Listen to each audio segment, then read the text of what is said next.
Hey, Mace. Come over here. What are you doing? Silly. Grazing on grass again. That's Macy the mountain dog. Oh my goodness. She and Allie are twins. Macy's more of an athlete, if you can believe it. Yeah, Allie was something else, but this dog is next level. That dog is amazing. Holy cow.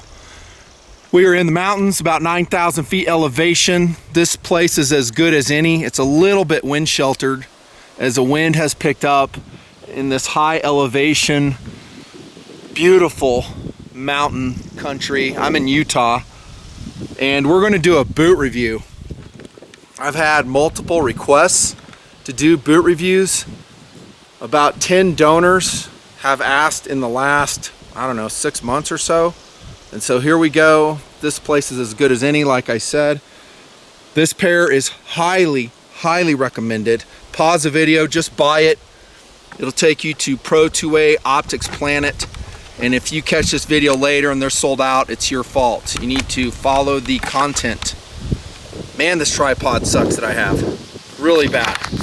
Bear with me as I try to make this work. I tried something different today and it was a mistake. The reason I liked it is because this one is so lightweight. All right, dudes, there you go. So let me show you the boot on my feet. Right here. Weird name.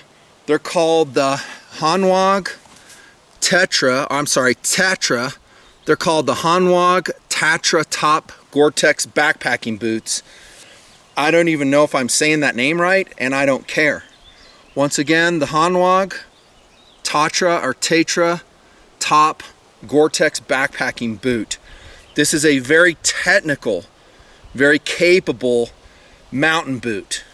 Okay, don't get confused with day hiking boots. And I've had guys ask me over the past few years, remind us about boots.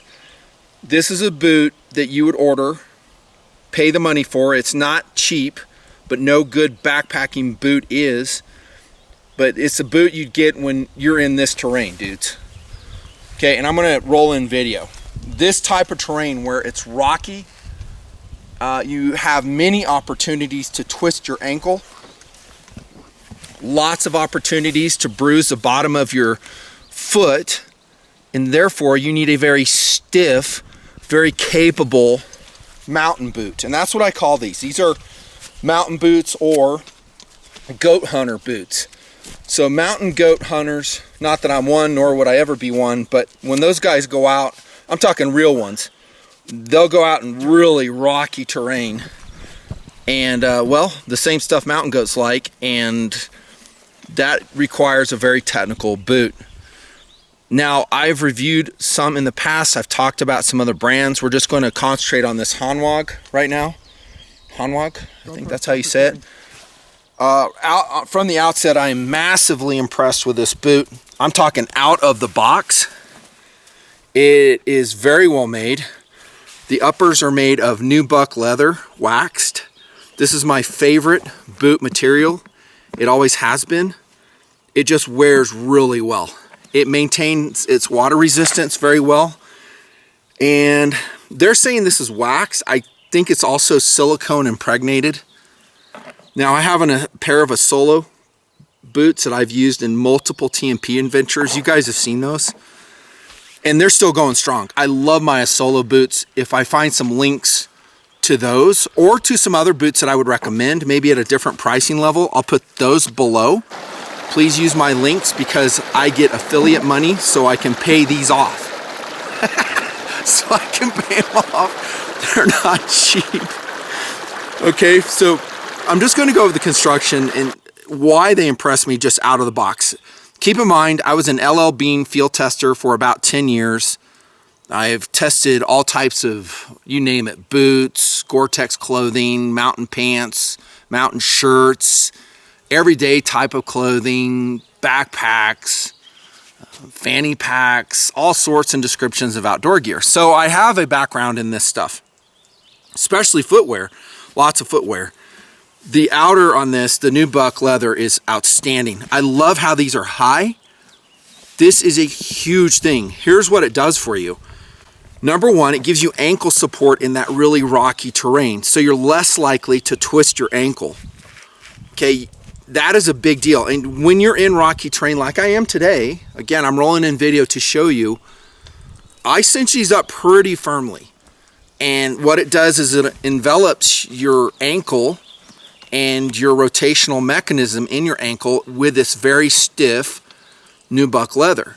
Now, as you wear it, it's going to become more supple and more adapted to your exact anatomical form.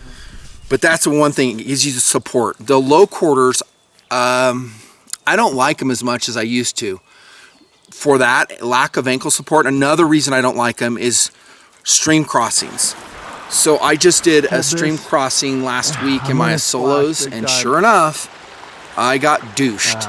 So water came into the boot. It was a wet, muddy hike. That was a life hike. Go watch that video. I'll have a music memory video that will show you the overall hike, and then I'll do an actual series as well. But that just makes it miserable. When you douse water into your boot, you're more likely to get blisters. It's uncomfortable. Some guys that don't hike, by the way, will say, it's no big deal. It's a big deal. You want to keep your feet dry as possible to minimize damage to your feet. When you're on a long distance hike, like in the terrain I'm in today, and let's say you're doing just 20 miles, that's a long ways in rocky terrain. If you have a damp, wet foot, you're much more likely, again, to get blisters. Keep your feet dry. That's another reason I like the height of these. When I saw these online, I was elated. I was like, man, that's what I'm looking for. That height, nubuck leather, and then look at the lacing system. It's a roller lock speed lacing system. So these are rollers right here. So they'll cinch up. Here's your instep lock right here. And let me show you what it looks like on my other foot, believe it or not, which I still have the boot on. And this is how I have it cinched up, see? So it's not so tight that I'm cutting off circulation, but it's just that happy medium of support. But really awesome lace system. Very impressed with it. And it locks here, here, goes up high. Just fantastic, dude. Now, it's almost fully bellowed. The tongue, I should say gusseted. See this? So this keeps scree out of your boot. I love that. I would say, I would like it if it came all the way to the top, but that's pretty darn close. It's only about an inch away from the top right here. Padded right here, ventilated.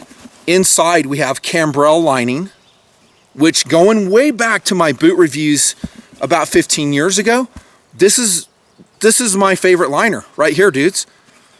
This cambrel, because it doesn't breathe, but it seems like it creates a place where the moisture can go. And then when you take your boots off, it dries relatively quickly, at least on a day like today. Now, if you're in a snowy environment, good luck. You're gonna have to arrange a system to dry them out. They do have backpacking boot dryers. If I find a link to those, I'll put them below, but it's more weight, more complexity, and they have to be powered by something. Here's a look at inside. So far, I'm happy with those insoles. They're calling them memory insoles, so they will adapt to your foot shape.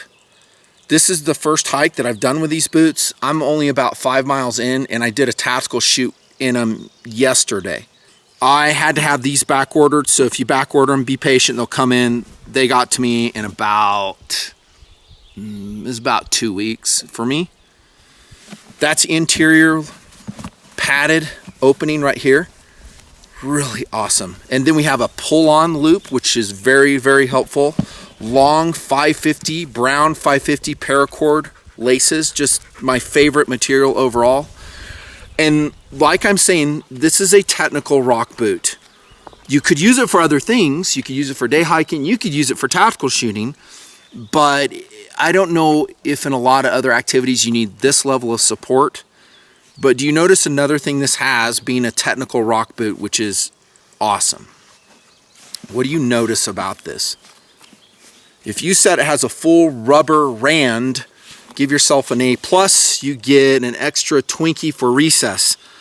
Yeah, you're right. So look at this. It has a full welded on rubber rand going around. And this is something in my terrain that I'm in today that you're absolutely needing. If you don't have this, your toe is going to get shredded on one hike. On one hike, I will shred the toe. You saw my solo boots, I put that boot guard on. It is a user applied coating that you sand the toe, then you put it on. It's actually pretty excellent. I love boot guard. Don't try to store it, by the way. I bought it, stored it, tried to use it 1 year after I bought it, and it turned into a rubber dried puck.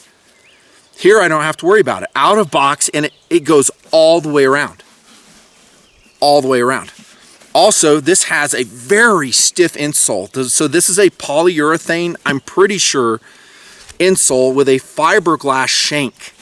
Again, we're talking about a rock technical backpack hunting boot. The Hanwag Tatra Top Gore-Tex. Not the best name, I know. Love, love the sole. Look at that. Very little flex on this. What you don't want to do, guys, is if you go, like no kidding, backpacking and you're carrying a 40-pound or heavier backpack, don't use EVA midsoles. And I have said that. EVA is for tennis shoes and very lightweight day hiking. It will not protect you against this stuff right here, the rocks that you're going to inevitably go over, and they push on under the bottom of your feet, your instep all day long. EVA is crap. You need polyurethane or solid rubber with a really good insole. Now I have plantar fasciitis on this foot right here, and so I do have an instep thing. Let me show it to you. Sharing my health problems with you, but such is life. So I have this pad right here. See that? It helps support my instep just a little bit better, and it helps. So far though, I'm not planning on replacing the midsole. I'm very happy with the midsole. And then of course you have a Vibram outer sole, which they're saying is replaceable. It is glued on, not stitched on, and in their description they're saying, yeah, easily replaceable. That might be a very good thing, because the uppers are where the money is mostly. You could probably get these resold for about 125 bucks. See, this is polyurethane right here, not EVA. See how it doesn't compress easily? Oh my goodness, what a great pair of boots. This weighs 4 pounds 10 ounces in my 11.5 normal width size. So I would classify that as average weight. It's not going to be a super light boot. Let me show you it on my foot right here. But it'll get the job done. Firepower versus mobility, right? Let me do this right here. Mace, you like those flies? No, Dad, they suck. Okay, I'm talking about firepower versus mobility.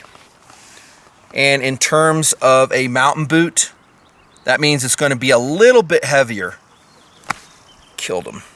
A little bit heavier, but in return, we get that protective quality, the instep support, the ankle support, and the comfort. Out of box, these boots, by the way, required no break-in. Did you hear that? No break-in for stiff polyurethane midsole boots with a Vibram sole. Nubuck uppers, no break-in, no break-in. For me, they were immediately comfortable. They seem to be sized correctly.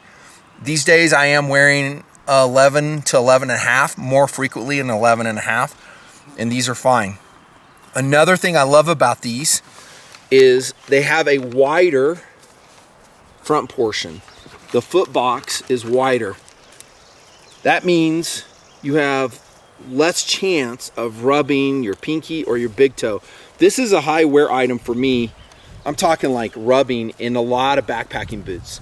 So I put them on, especially on this side, this foot right here. It wears really hard for me. I don't know if my right foot is wider, probably is. I think I measured it 1 year and it was a little bit fatter.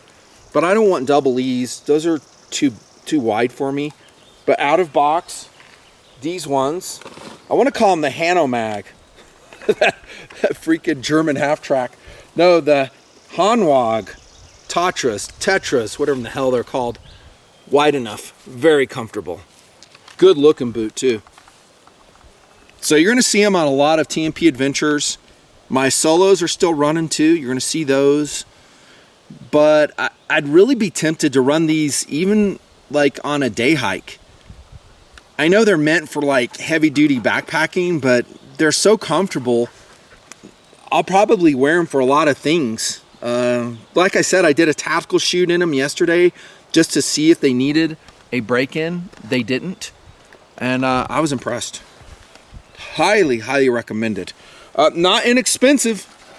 I have not been able to find an inexpensive backpacking pair of boots for a long time.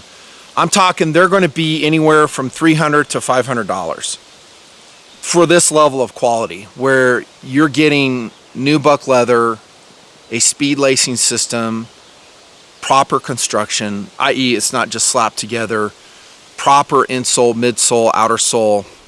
It just costs money. So I do these reviews to turn you on to this boot. I know some of you guys will comment, and that's totally cool, saying, hey, I run this boot. But the purpose of this video, once again, is to tell dudes about a boot option, a wilderness boot option. And this is like, for me, 5-star rated from what I know. Now, if it turns out that, you know, it comes unglued or something happens, stay tuned, stay subbed, retain your donorship to TMP, and I'll let you know if and when that happens. I don't see it happening. So again, my links will take you to Pro 2A Optics Planet below. Thank you for your support. Time to lace up the boot, get back to work. The Hanwag. What the hell are these called again? The Hanwag. Another thing these things have is a Gore-Tex liner. Another plus. Another plus. Is it necessary? I will say at this point, yes. In my past boot reviews, I said a properly constructed mountain boot, good leather, good stitching, good gluing, really doesn't need a Gore-Tex liner. And that is true. Absolutely true. But what a Gore-Tex liner does is it offers a backup, a second layer to moisture absorption. So I'm to the point now, if I can get Gore-Tex, I'll pay the extra money to get it. And this is a genuine Gore-Tex product. It's not some knockoff, genuine Gore-Tex boots. Absolutely love them. Let me know if you get them, you hike them, you love them. Nothing Fancy Project Wilderness Equipment Review in field. Brought to you by donors to the Nothing Fancy Project. Yes, you can be one too. Stay there for the rest of your life. And there's my dogness over there. Probably going to run into a black bear any minute now. Hey, Mace. Macy, what do you see over there? Mace, come. Macy, come. Macy, come. Giddy up. Come on. Good girl. Oh, great day. Great hike. Good girl. What you see over there? I should have put her footwear on, speaking of that. I didn't know the trail was going to be so rocky. Sorry, lover. Her foot paws are going to get sore in this stuff. Kelty, Apache pack, Glock 48, a whole bunch of fun stuff in there. Over and out. See you next video.